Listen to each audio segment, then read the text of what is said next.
Rendo here. So the subject is, are atheists less moral than Christians? Is there really any kind of observable difference in behavior? Now, to address this question, I would like to reference one of my favorite books on the subject, When Religion Becomes Evil, by Charles Kimball. Now, Professor Kimball is himself an ordained Baptist minister, and he teaches Islamic studies. So he's pretty well versed on the subject, but he's also right in the middle of it. Now, he presents not a universal conclusion that religion is bad. In fact, he begins from the premise that religion itself probably isn't the problem. In his analysis, he provides 5 warning signs. These are absolute truth claims, blind obedience, establishing the ideal time, the ends justify any means, and declaring holy war. When you see any of these signs, then you have corruption within the religion, and possibly a religion of evil in and of itself. Now, this is a very useful analysis because it allows us to differentiate between different religions, and I would argue between ideologies, the things that people believe in general.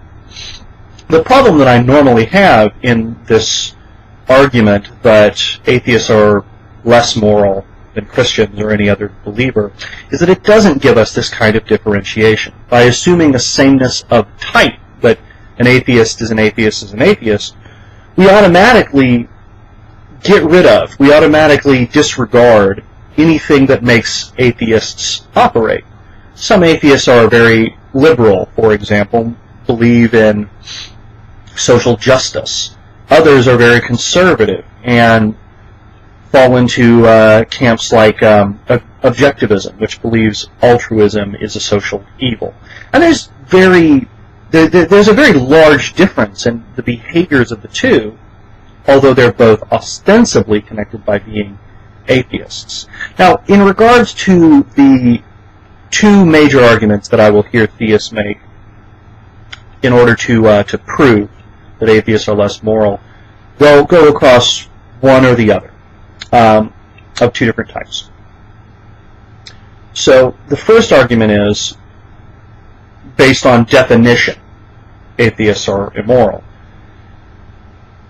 This is phrased as, I'm only moral because of my beliefs. Atheists do not share my beliefs, therefore atheists are immoral. If you rely on an exclusive claim, as it is here, an absolute truth claim, that you and only you have the ability to be moral, then yes, atheists will comparatively look immoral. But that would be true of anyone. This is the same belief, this is the same argument that leads Christians to say that, well, I am a true Christian, the other 99% of Christians out there are not true Christians. They can't be because they don't believe everything exactly the way I believe it. So, if we're going to be carrying out any kind of a dialogue, if we're going to have any kind of a discussion or an argument that is inclusive instead of exclusive, then we're going to have to dump this argument entirely. Not just because it doesn't work between atheists and theists, but it doesn't work between any 2 denominations.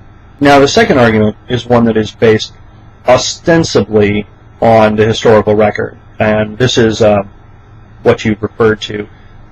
Stalin was an atheist, Mao, Hitler, Pol Pot, these were atheists, and they ran the regimes that killed the most people ever.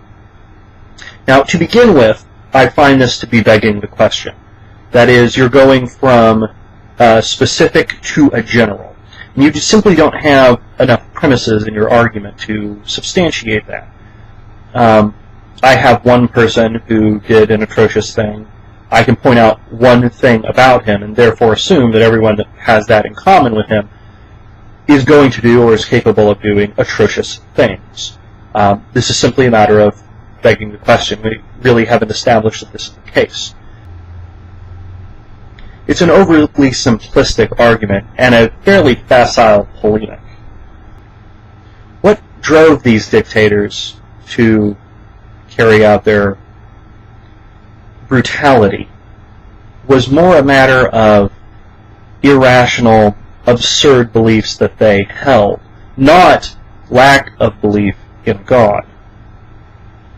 And this is something that you can find in their writings very much by looking at them in their own words, what they thought that they were going to do, what they thought that they were going to carry out.